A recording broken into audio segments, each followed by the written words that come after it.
In a suburb of Phoenix, Arizona, there's a fleet of 600 minivans shuttling people from place to place. Ordering one feels almost exactly like calling an Uber, except for one thing. The vans are driving themselves. It does feel like from when I first got in that it is just a normal car.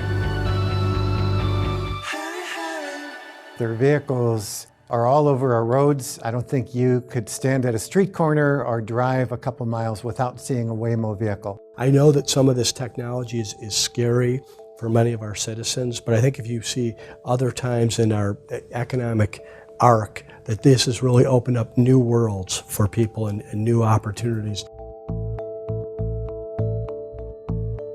This is my 33rd year in policing, and when I started in policing, we had vehicles, obviously, but there were no computers, there were no cell phones, pagers weren't in existence yet.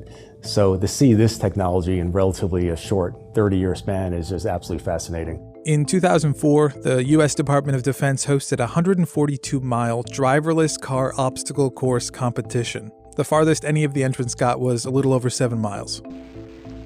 And off we go. Good try, guys.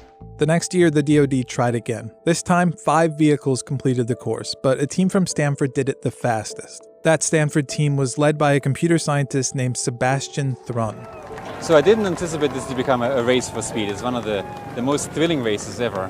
In 2007, Google hired Thrun, and he created Google X. 2 years later, Google X launched a self-driving car project. In 2016, that project spun off as its own company called Waymo under Google's parent company, Alphabet. Here's an example of the Waymo Chrysler Pacifica minivan. There's nobody driving. There's nobody behind the wheel. The company says it's tested its vehicles in over 25 cities in 6 states, but the most miles seem to have been driven around Phoenix, Arizona.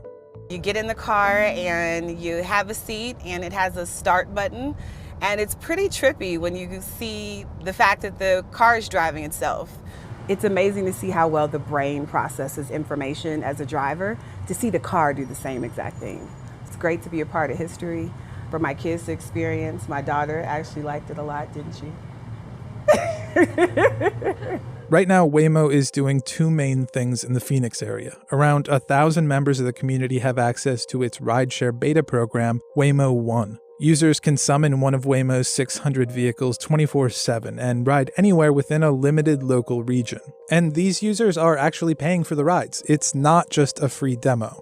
It also has a partnership with Lyft and makes 10 of its vehicles available to the general public via Lyft's app.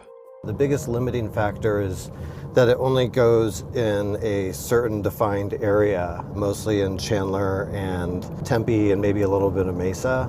If it went all the way downtown, I would probably take it a whole lot more. The reason Waymo is limited to a small region is because its cars are autonomous, but only in specific locations. Everywhere it can drive has been carefully mapped and analyzed so that even before sensing anything new, the vehicle already has a good sense of where it is. The Society of Automotive Engineers came up with a set of standards defining the levels of autonomy a vehicle could be, ranging from 0 to 5. And right now, Waymo's vehicles are at a 4, capable of full autonomy, but only sometimes. Tesla refers to its driver assist systems as autopilot. Nobody in the industry thinks that's the case. Waymo and General Motors Cruise Automation are very close to having what they refer to as level 5 cars most of the time. So right now it's standard for Waymo vehicles to have safety drivers behind the wheel at all times, ready to take over if something were to go wrong.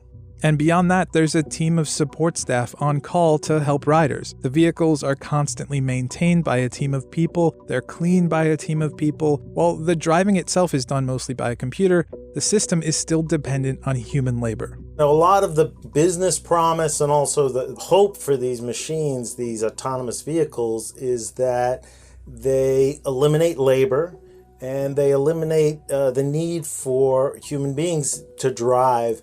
When we think through that a little more carefully, though, some of the chinks in that idea show up. For example, think something like Meals on Wheels. The vehicle shows up, it opens the door, there's the meal. Maybe they can get out to the curb to get it, maybe not. Even if they could, though, when that human driver shows up with a meal on wheels, they actually come to the door, maybe they sit for a little bit. So it's this human interaction that's still very much a part of these transportation functions. I think there's still a ways to go before they're ready for prime time on the roadways, but we want to be helpful in the testing of it. With rideshare companies like Lyft and Uber struggling to be profitable, for them, leaning into self-driving cars could make sense. As we saw from the Lyft and Uber IPOs, there does not appear to be a path to profitability for ride-hailing services with human drivers. Even buses, where operating the vehicle is very expensive, the vehicle itself, the major portion of that expense is the driver. The future of autonomous vehicles is more likely to be in the form of ride-sharing fleets that you can borrow when you need, but no actual car ownership. In March 2018, a woman named Elaine Herzberg was killed by an Uber self-driving car just 13 miles from Waymo's office. But it didn't slow Waymo down. It was business as usual in Chandler. The next day, just as many vehicles were on the road.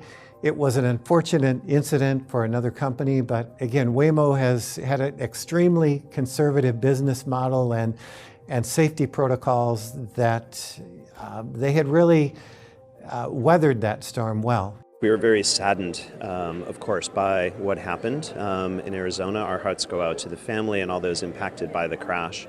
At Waymo, our focus has always been safety. In our city, there have been no collisions where the Waymo has been at fault. So you can take that any way you want it as an indicator, but it's such a small sample size. Waymo is way ahead of everybody else in terms of the technology. They have these disengagement reports in California.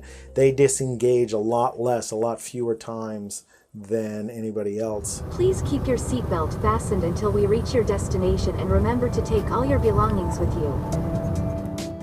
Proponents of autonomous vehicles make compelling claims about the potential benefits of self-driving cars. 94% of all crashes are due to human error. 42 hours are wasted sitting in traffic per person per year in the US. That's an entire working week every year. And millions more people aren't able to drive because they're elderly or living with a disability. And self-driving cars have the potential to change all of that for all of us. So many of the deaths that happen on our roads are a result of human error, and I believe these autonomous vehicles can provide higher public safety, and that really is the objective. But it's just not clear these things would actually happen with more self-driving cars on the road. One of the things I often hear from people is when an autonomous vehicle is better than the 50th percentile driver on the road, we have an absolute responsibility to let them onto the road. Others, like Elon Musk, have said it's almost irresponsible not to have these vehicles out there because they are safer and will be safer than human drivers. That's not been proven. It presents a problem, which is people dying on the road or crashing and so forth, and saying, well, therefore you need this solution. But of course, there are a lot of solutions, and one of the solutions we see right now are things like autonomous braking, lane keeping assist, all of these driver assist systems which take a good driver and make them better. And so even if we could say that an autonomous vehicle was better than a human driver, it doesn't mean that an autonomous vehicle is better than a human driver plus all of the advanced driver assist systems we have.